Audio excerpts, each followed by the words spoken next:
तो दोस्तों सबसे पहले समझते हैं हम लग्न को, क्योंकि डायरेक्ट मतलब है इसका जो हम टॉपिक आज डिस्कस करने वाले हैं उससे। तो लग्न क्या है एस्ट्रोलॉजी में? लग्न आप हैं, ठीक है, आपकी कुंडली में लग्न आप हैं। अब होता क्या है, एस्ट्रोलॉजी में लग्न को सबसे ज़्यादा इंपॉर्टेंट माना जाता है। अब कई लोग जब चार्ट देखना शुरू करते हैं और नई नई एस्ट्रोलॉजी करना शुरू करते हैं तो वो सोचते हैं, भाई वो कई चीज़ों को देखते हैं कि भाई हमारा धन के भाव कैसे हैं, सेकंड हाउस कैसा है, 11वां हाउस कैसा है, ये देखते हैं, ठीक है, हमें सक्सेस मिलेगी कि नहीं मिलेगी, प्रोफेशन हमारा कैसा रहेगा, मैरिज हमारी कैसी रहेगी। लेकिन जो जिनको एस्ट्रोलॉजी करते हुए काफ़ी टाइम हो जाता है, ज्योतिष करते हुए काफ़ी टाइम हो जाता है, वो ये समझ जाते हैं कि लग्न की इंपॉर्टेंस सबसे ज़्यादा है। तो ये समझते हैं लग्न की इंपॉर्टेंस सबसे ज़्यादा क्यों है, फिर हम इस समझेंगे कि डोनेशन किस तरह से हमको इम्पैक्ट करता है, ठीक है। तो दोस्तों लग्न है आप, और किसी भी भाव में आपका किसी भी तरह का योग हो सकता है, पर वो योग कितना फलित होगा, मतलब कितना रिजल्ट देगा, वो डिपेंड करेगा हमेशा लग्न पे। तो इस तरह से समझिए कि कोई भी योग पानी है, बह रहा है, ठीक है, लेकिन लग्न एक बर्तन है जिसमें वो पानी जाना है, ठीक है। अगर बर्तन ही कम होगा, बर्तन का वॉल्यूम ही कम होगा, तो पानी कितना भी ज़्यादा चले जाए उसका इतना इम्पैक्ट नहीं पड़ेगा, राइट। तो बाई चांस कोई ग्लास लेके बैठा हुआ है और कोई एक लोटा लेके बैठा हुआ है, कोई बड़ा सा बाल्टी लेके बैठा हुआ है, तो जितना ज़्यादा वॉल्यूम उस बर्तन का होगा उतना ही पानी उसमें जाएगा, ठीक है। तो योग वो पानी है और बर्तन है आप। तो लग्न आपका जितना मजबूत होगा उसी तरीके का आपके योग फलित होंगे कुंडली में जो भी आपके दिए गए हैं, ठीक। अच्छा, अब जैसे कई लोग एग्जाम्पल लेके चलते हैं, मान लीजिए किसी के धन भाव बहुत स्ट्रांग है, ठीक है, लेकिन वो शरीर से वीक है, मतलब उसका लग्न कमजोर है और जिंदगी भर वीक रहता है, तो क्या वो उस धन भाव को फलित कर पाएगा? मतलब हो सकता है उसे धन कहीं से मिल भी जाए लेकिन उसे भोग नहीं पाएगा।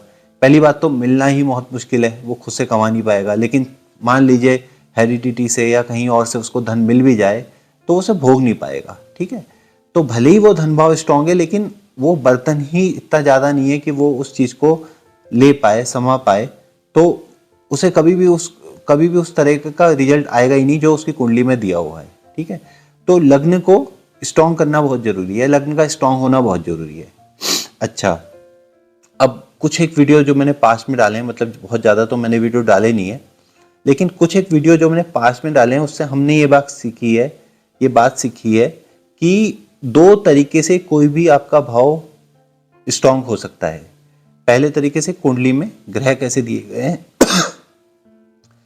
तो पहला तरीका है कुंडली में ग्रह कैसे दिए गए, और दूसरा तरीका है कि कितना ज्यादा उस भाव के कॉन्टेक्स्ट में आप अपनी जिंदगी में अलाइंड हैं, ठीक है।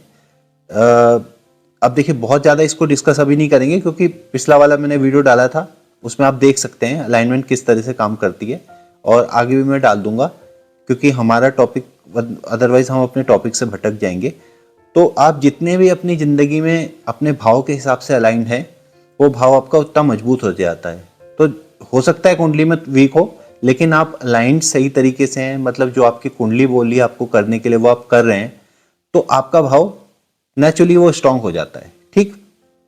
अच्छा, अब देखिए लग्न के कॉन्टेक्स्ट में इसी चीज के बारे में बात करें हम, तो पहली बात तो कुंडली में आपके जो भी उसका स्वामी कितना स्ट्रांग बैठा हुआ है, उसमें ग्रह कौन से बैठे हैं, दृष्टियां कैसी पड़ रही हैं, राशि क्या है, इसके हिसाब से एक लग्न की आप कितना पावरफुल लग्न है ये सब इसके हिसाब से आप निकाल सकते हैं, ठीक है। अब अलाइनमेंट किस तरह से होगा लग्न का, देखिए दो तरह की, आप अपने कॉन्टेक्स्ट में, आप किसी पर्सन के कॉन्टेक्स्ट में बात करें तो दो तरह की पावर हम सेग्रीगेट कर सकते हैं। तो पहली पावर है ऐसी पावर, एक्सटर्नल पावर्स, ठीक है, या एक्सटर्नल एट्रीब्यूट्स कह लीजिए उस चीज को, जो बाहर का कोई भी आदमी ऑब्जर्व कर सकता है, ठीक है। कितना हेल्दी है पर्सन, राइट, कितना देखने में स्मार्ट या ब्यूटीफुल है, ठीक है। फिर कम्युनिकेशन किस टाइप का है उसका, दिमाग कितना तेज है, ठीक है, IQ EQ, ठीक है, कितना है उसका, ठीक है। तो ये सब तो होते हैं एक्सटर्नल फैक्टर्स, एक्सटर्नल पावर कह सकते हैं, एक्सटर्नल एट्रीब्यूट। फिर एक होती है दोस्तों इंटरनल एट्रीब्यूट्स या इंटरनल पावर, जो एज सच नॉर्मल पर्सन नहीं देख सकता उस बंदे के अंदर। जैसे हम कभी कभी कहते हैं कि किसी का ऑरा बहुत स्ट्रांग है, तो ऑरा स्ट्रांग दोस्तों क्या होता है, वो एज सच नॉर्मल पर्सन अपने आंखों से नहीं देख सकता, या नॉर्मल पर्सन के लिए ऑब्जर्व करना भी बहुत मुश्किल है। तो आपने कई संत वगैरह को देखा होगा या कई नॉर्मल पर्सन भी देखा होगा, उनके आते ही फील होने लगता है कई बार हमको कि कोई एक बहुत बड़ा आदमी या बहुत कोई ऐसा आदमी हमारे सामने आ गया जिसका इम्पैक्ट बहुत ज़्यादा है, ठीक है। भले ही उसने मटेरियल लाइफ में ज़्यादा सक्सेस ना प्राप्त की हो या इतना बड़ा इंसान ना भी हो, तो भी आपकी उसकी बातों से एक अलग टाइप की चीज़ें महसूस होती हैं, अलग टाइप का इम्पैक्ट महसूस होता है, ठीक है। तो वो एक तरह का उसका ऑरा होता है, मतलब उसके आने से एक तरह की शांति महसूस हो सकती है, या उसकी बातों से ऐसा अट्रैक्शन महसूस हो सकता है, जबकि उसकी अपीयरेंस वगैरह से या उसने उस मटेरियल लाइफ में उसके जो बैकग्राउंड रहा है उससे इस तरह की कोई भी बात नहीं भी हो सकती है, लेकिन उसके अंदर ये चीज फील होती है, ठीक है।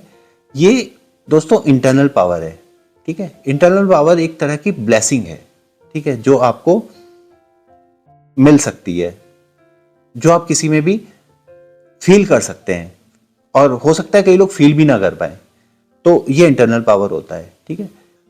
ऐसे लोग के बारे में आप कई बार देखेंगे कि एक तो देखिए उनकी जिंदगी में सुख शांति बहुत होगी, मटेरियल सक्सेस हो या ना हो वो सुखी होंगे, ये बात मैंने अपनी लाइफ में देखी हुई है।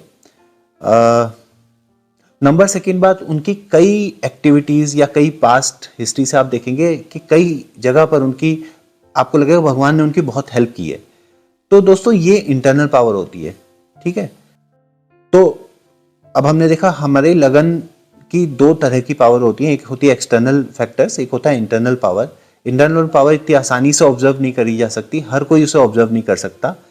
एक्सटर्नल फैक्टर आप इजीली ऑब्जर्व कर सकते हो, किसी की फिजिकल एट्रीब्यूट्स कैसे हैं, ठीक है, उसकी कम्युनिकेशन कैसा है, उसके लुक्स कैसे हैं, माइंड कैसा है, ठीक है, ये सब चीज आप ऑब्जर्व कर सकते हो, राइट। अब बात आती है, देखिए आप एक्सटर्नल फैक्टर्स को तो भाई कुछ एक्टिविटीज करके इंप्रूव कर सकते हैं, जैसे कम्युनिकेशन आपको इंप्रूव करना है तो उसका पर्टिकुलर मेथड्स हैं, राइट, वो आप इंप्रूव कर सकते हैं। आपको फिजिकली इंप्रूव होना है तो आप एक्सरसाइज वगैरह कर सकते हैं, योगा कर सकते हैं। कई फॉर्म ऑफ योगा ऐसे हैं, कई फॉर्म ऑफ योगा ऐसे होते हैं जिससे मेंटली आप आगे बढ़ सकते हैं, लेकिन कई फॉर्म योगा ऐसे होते हैं जिससे आप फिजिकली आगे बढ़ सकते हैं, राइट। लेकिन इंटरनल पावर कैसे स्ट्रॉन्ग करनी है, ये एक बहुत कंफ्यूजन का विषय हो सकता है कि लोग के लिए। तो देखिए हम डिटेल में नहीं जाएंगे कि किस तरह से इंप्रूव होनी है, मतलब हम एक्टिविटीज मैं बता देता हूं यहां पर। फॉर एग्जाम्पल आप मेडिटेशन करते हैं तो आपका इंटरनल पावर स्ट्रांग होती है।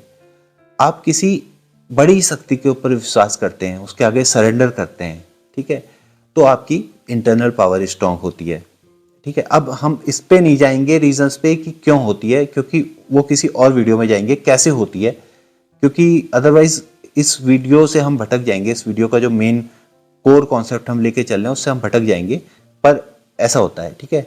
आप नेचर के क्लोज रहते हैं या नेचुरल चीजों के क्लोज रहते हैं, पेड़ पौधों के क्लोज रहते हैं, ठीक है, नदी, पहाड़, इनके क्लोज रहते हैं, समुंदर, तो आपकी इंटरनल पावर स्ट्रांग होती है, ठीक है।